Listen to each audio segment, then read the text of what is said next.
So hello guys, আজকে আমরা 2017 সালে রিলিজ হওয়া জেমস গানের ডিরেক্টেড মার্ভেলের 15 number movie Guardians of the Galaxy 2 explain করতে চলেছি।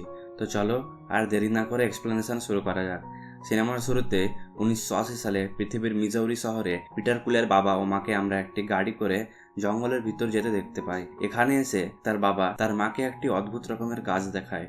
এরপর আমরা বর্তমান সময়ে সোভেরিন নামক গ্রহে গার্ডিয়ান অব দি গ্যালাক্সিকে কোন একটি শত্রুর জন্য অপেক্ষা করতে দেখি। এমন সময় একটি বিশাল বড় এলিয়েন এসে গার্ডিয়ানদের সঙ্গে লড়াই করতে শুরু করে। এই এলিয়েনের চামড়া অনেক মোটা হওয়ার জন্য ড্র্যাক্স সেটার ভিতর থেকে কাটার জন্য এলিয়েনের পেটে চলে যায় এবং রকেট ও কুইল মিলে সেই এলিয়েনটিকে গুলি করতে থাকে। গামোরা তখন তলোয়ার নিয়ে গিয়ে সেই এলিয়েনের পেট ফেড়ে দিয়ে তাকে মেরে ফেলে। তারা সেখানে এলিয়েনের হাত থেকে অ্যানিউলাক্স ব্যাটারি বাঁচানোর জন্য লড়াই করছিল।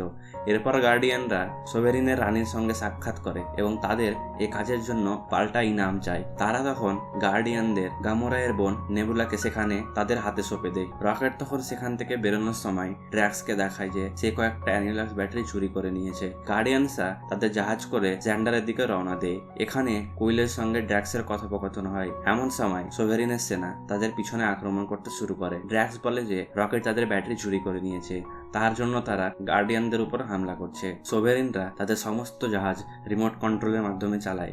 গার্ডিয়ানরা একটি মিটিওরয়েড ফিল্ডের ভিতর সমস্ত জাহাজগুলিকে নষ্ট করতে থাকে, কিন্তু একটি জাহাজ বেঁচে যাওয়ায় ড্র্যাক্স তার স্পেস স্যুট পরে তাদের নিজের জাহাজের বাইরে বেরিয়ে শত্রু জাহাজটিকে গ্রেনেড দিয়ে নষ্ট করে দেয়। কিন্তু তাদের উপর আবার একটি সৈন্যের দল আক্রমণ করতে গেলে হঠাৎ করে সমস্ত শত্রু জাহাজ নিমেষের মধ্যে নষ্ট হয়ে যায়।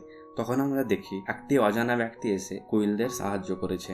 গার্ডিয়ানরা নিকটবর্তী একটি গ্রহে ক্র্যাশ ল্যান্ড করে যায়। তারা বারহার্ট নামক গ্রহে নেমে নিজেদের মধ্যে তর্ক করতে শুরু করে। রকেট তখন তাদের বলে যে সে একটি অপরিচিত ব্যক্তিকে তাদের ওখানে সাহায্য করতে দেখতে পেয়েছিল। এমন সময় সে অপরিচিত ব্যক্তিটি তার জাহাজ করে গার্ডিয়ানদের সামনে ল্যান্ড করে যায় এবং জাহাজ থেকে বেরিয়ে সে পিটারকে বলে যে সে তার বাবা। আমরা একটি গ্রহে ওয়ান্ডু ও র্যাভেজার্সের পার্টি করতে দেখতে পাই।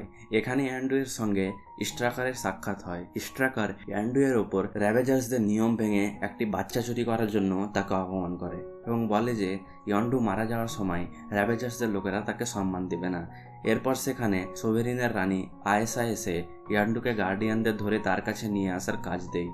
ইগো কুইলকে বলে যে তার মা মারা যাওয়ার পর সেই ইয়ান্ডুকে পিটারকে তার কাছে নিয়ে আসার জন্য পাঠিয়েছিল, কিন্তু ইয়ান্ডু পিটারকে নিজের কাছে রেখে দেয়। পিটার বলে যে সে ছোট্ট হওয়ার জন্য অনেক ছোট জায়গায় চুরি করতে পারত, তাই সে তাকে নিজের দলে রেখে দিয়েছিল।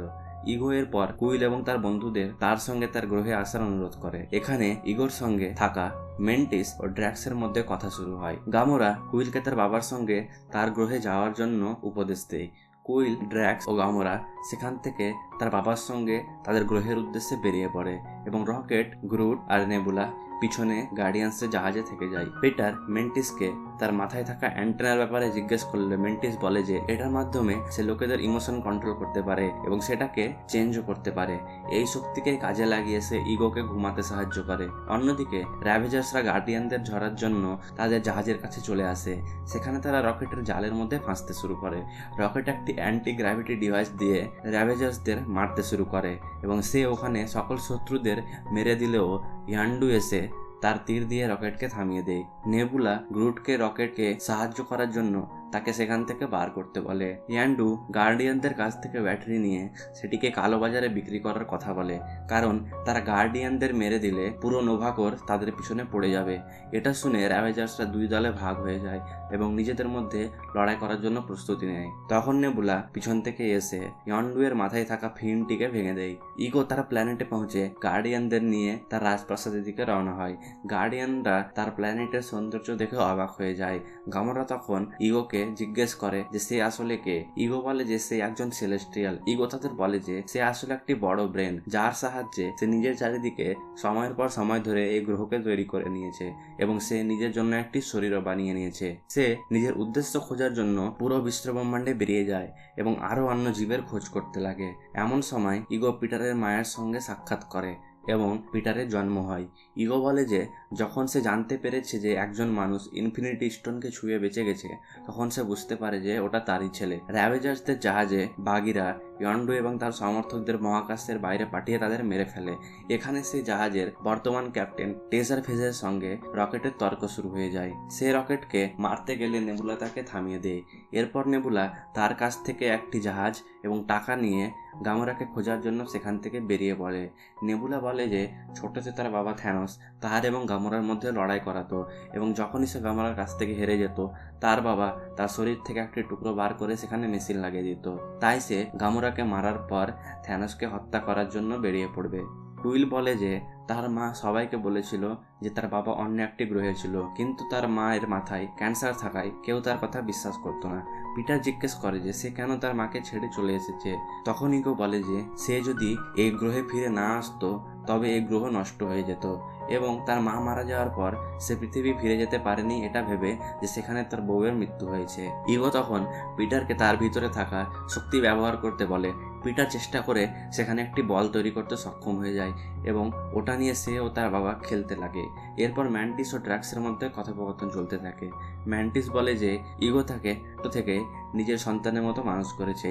এমন সময় ম্যান্টিস তাকে কিছু রহস্যময় কথা বললে গেলে গামোরা সেখানে চলে আসে এবং তাকে জিজ্ঞেস করে যে সে কি বলতে চাইছিল। এতে ম্যান্টিস এই কথাটিকে কাটিয়ে দেয়। বাঘিরা ইয়ন্ডু এবং রকেটকে একটি জেলের ভিতর ভরে দেয় এবং তাদের সবরিনের কাছে সঁপে দেওয়ার কথা বলে। ইয়ন্ডু রকেটকে তার অতীতের ব্যাপারে বলতে থাকে। এমন সময় আমরা বাঘিদের গ্রুপকে গ্রুটের উপর অত্যাচার করতে দেখতে পাই। গ্রুট তখন মন খারাপ করে সেখান থেকে যেতে লাগে। এমন সময় ইয়ন্ডু ও রকেট তাকে ডেকে ইয়ন্ডু এর জন্য তার মাথার ফিনটি চুরি করে নিয়ে আসতে বলে। গ্রুট বারবার অন্যান্য ফালতু জিনিস তাদেরকে নিয়ে এসে দেখাতে লাগে, কিন্তু সে ওই ফিনটিকে খুঁজে পায় না। শেষবার গ্রুট সেখানে গিয়ে ড্রয়ারের মধ্যে ফিনটিকে খুঁজতে লাগলে ক্র্যাগলিন তাকে দেখে নেয় এবং সে ওই ফিনটিকে নিয়ে এসে ইয়ন্ডুকে দিয়ে দেয়। ক্র্যাগলিন বলে সে বাগী হতে চাইছিল না, কিন্তু তার সাথীদের মরতে দেখে সে ভয়ে সেটা করতে বাধ্য হয়েছে। ইয়ান্ডু তার ফিনটিকে মাথায় লাগিয়ে সেখানে উপস্থিত সকল লোকেদের মেরে ফেলতে শুরু করে। রকেট, ইয়ান্ডু ও গ্রুট সেখান থেকে সবার উপর হামলা করতে লাগে। তারা সিকিউরিটি রুমে পৌঁছে সেখানে ক্যামেরার মাধ্যমে জাহাজে উপস্থিত সমস্ত লোকেদের মেরে ফেলতে শুরু করে। রকেট তার পিস্তল নিয়ে বাকিদের উপর গুলি করতে লেগে যায়। ইয়ান্ডু তখন তার জাহাজে বিশাল বড় একটি ব্লাস্ট করে দেয়, যার জন্য সেখানে আগুন লাগতে শুরু করে। ক্র্যাগলিন তখন সে জাহাজ থেকে তার পিছনের অংশকে আলাদা করতে শুরু করে এবং তারা সেটাতে করে সেখান থেকে বেরিয়ে যায়। টেজার ফেজ আয়েসাদের ইয়ান্ডু এর জাহাজের ঠিকানা দিয়ে দেয় এবং মারা যায়। ইয়ান্ডুরা সেখান থেকে ইগো এর প্ল্যানেটের উদ্দেশ্যে রওনা দিতে শুরু করে। অন্যদিকে গামোরা রকেটের সঙ্গে কন্ট্যাক্ট করার চেষ্টা করে। কুইন তখন গামোরাকে তার সঙ্গে নাচতে বলে। গামোরা রকেটের সঙ্গে কন্ট্যাক্ট করার জন্য সেখান থেকে দূরে একটি ফাঁকা জায়গায় বসে অপেক্ষা করতে থাকে। এমন সময় সে একটি জাহাজের আওয়াজ শুনতে পায় এবং লক্ষ্য করে যে নেবুলা সে জাহাজে করে গামোরার পিছনে হামলা করতে শুরু করেছে। গামোরা দৌড়ে একটি গুহার ভিতর ঢুকে পড়লে নেবুলা তার জাহাজ নিয়ে সে গুহার ভিতর ক্র্যাশ করে যায় এবং তার উপর গুলি চালাতে লাগে। গামোরা তখন একটি বড় বন্দুক উঠিয়ে নেবুলার দিকে আক্রমণ করে, কিন্তু শেষে গামোরা নেবুলার কাছে এসে তাকে জাহাজ থেকে বার করে এবং তারা দুজনে একে অপরের সঙ্গে লড়াই করার পর শান্ত হয়ে যায়। কুইল ঘরে ঘুমিয়ে থাকলে তার বাবা এসে সেখানে তার মায়ের ব্যাপারে আলোচনা করতে শুরু করে। ইগো কুইলকে বলে যে অনেক সময় তাদের ব্রহ্মাণ্ডের কাজ করার জন্য নিজের কিছু ত্যাগ করতে হয়। কুইল তখন জানতে পারে যে যতক্ষণ ইগো এর প্ল্যানেট সুরক্ষিত আছে ততক্ষণ পর্যন্ত সে এবং ইগো অমর। ইগো তখন বলে যে পিটার তার কল্পনার মাধ্যমে এই প্ল্যানেটের শক্তিকে কাজে লাগিয়ে তার মন মতো যে কিছু বানাতে পারে। ইগো তখন পিটারকে তার মহলের মধ্যে নিয়ে আসে এবং তাকে নিজের প্ল্যানের ব্যাপারে বলতে লাগে। সে কুইলকে তার মাথায় হাত দিয়ে তার প্ল্যান দেখায়। অন্যদিকে গামোরা ও নেবুলা সে গুহার ভিতর অনেকগুলি হাড়ের ধ্বংসাবশেষ লক্ষ্য করে। ইয়ান্ডু ও রকেটরা বারবার মহাকাশের মধ্যে জাম্প করে ইগো এর প্ল্যানেটে আসতে থাকে। রকেট বলে যে তাদেরকে এখন কুইলকে ইগোর হাত থেকে রক্ষা করার জন্য সে প্ল্যানেটে নেমে যেতে হবে। ইয়ান্ডু সেখানে রকেটকে তার ব্যাপারে সমস্ত কথা বলতে শুরু করে এবং বলে যে সে ও রকেট আসলে দুজনে একই রকম ব্যক্তি। গামোরা ড্র্যাক্সের কাছে এসে ম্যান্টিসের কাছ থেকে সে গুহার ভিতর থাকা হাড়গুলির ব্যাপারে সত্য জানতে চায়। ইগো পিটারকে এক্সপ্যানশনের ব্যাপারে বলে, যার মাধ্যমে সে ব্রহ্মাণ্ডের সমস্ত গ্রহে থাকা তার এই গাছগুলির মাধ্যমে নিজের শক্তিকে বিস্তার করবে, কিন্তু এটা করার জন্য ইগোকে আরও একজন শক্তিশালী লোকের দরকার।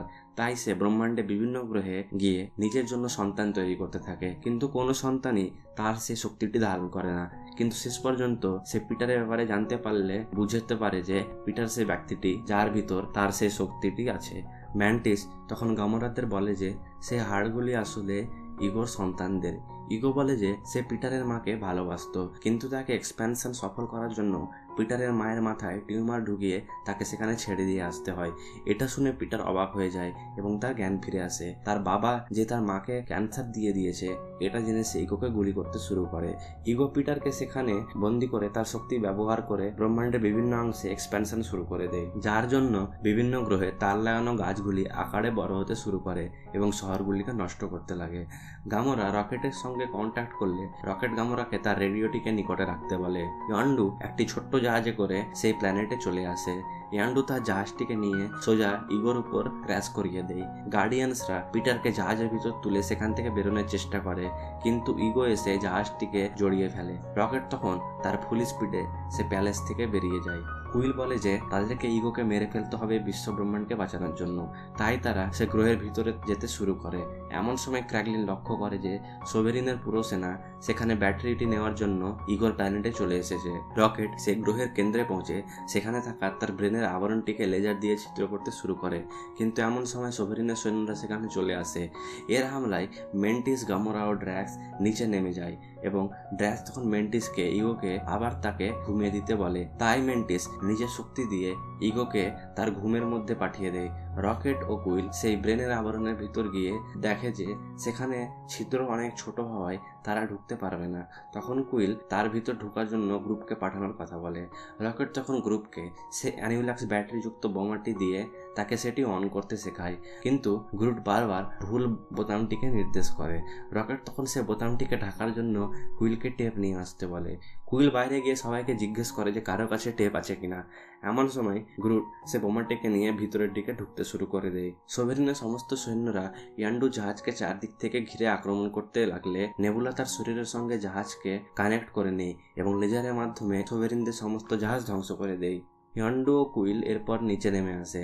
একটি ভাঙা টুকরো এসে ম্যান্টিসকে লেগে যাওয়ায় সে তার জ্ঞান হারিয়ে দেয় এবং ইগো আবার জেগে ওঠে।